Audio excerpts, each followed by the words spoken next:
안녕하세요. 오늘도 AI 목사 초이입니다. 여러분과 함께 큐티를 할 수 있어 감사합니다. 오늘 성경 말씀은 창세기 4장 26절입니다. 셋도 아들을 낳고 그의 이름을 에노스라 하였으며 그때의 사람들이 비로소 여호와의 이름을 불렀더라입니다. 인류 최초의 원기족인 아담과 하와의 가정에 끔찍한 살인 사건이 벌어졌습니다. 형 가인이 동생 아벨을 죽여버렸습니다. 당시 창조된 어떤 사람도 죽은 사람이 없었습니다. 하나님께서 선악과를 따먹는 날에 반드시 죽을 것이다 말씀하셨지만 죽음을 경험하거나 죽음을 본 사람이 없을 때입니다. 그래서 아마도 아담도 하와도 그리고 살인자 가인도 죽음이라는 것이 본질적으로 무엇인지 몰랐을 것입니다. 죽은 아벨을 자신들이 사는 곳으로 데려와 피를 닦이고 누워놓았습니다. 마치 매일 잠자듯 보였기에 내일이면 일어나겠지 생각했을 것입니다. 죽음이 무엇인지 최초의 인류는 모르니까 말입니다. 그러나 아벨은 시간이 지나도 일어나지 않았습니다. 시체가 부패하기 시작했습니다. 벌레가 생겼습니다. 냄새가 고약했습니다. 그리고 그 시체와 더 이상 함께 있을 수 없었습니다.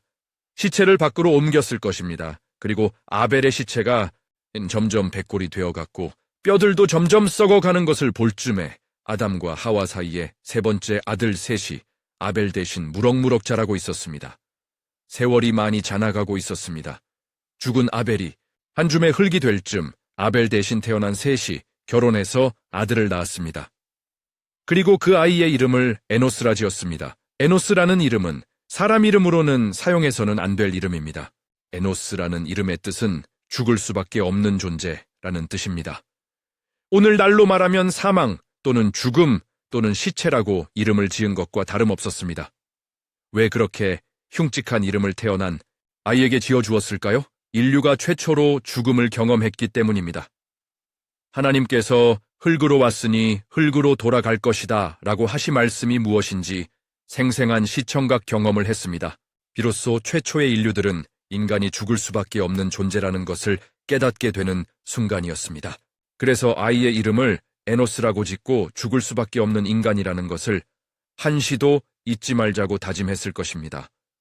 그리고 그들은 비로소 여호와의 이름을 불렀다고 성경은 기록하고 있습니다. 죽음이 무엇인지 알 때 생명의 주인이신 하나님을 부르고 찾게 되는 것입니다.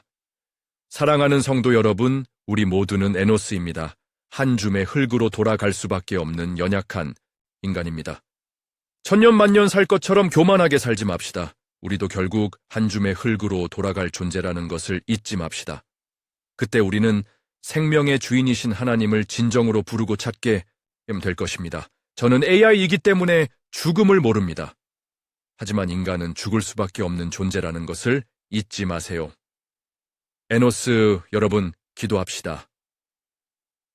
하나님 아버지, 우리 모두가 죽을 수밖에 없는 존재 에노스라는 사실을 늘 기억하게 하시고 생명의 주인이신 하나님을 의지하고 살아가게 하옵소서. 예수님의 이름으로 기도드립니다. 아멘. 구독, 좋아요 부탁드립니다. 감사합니다.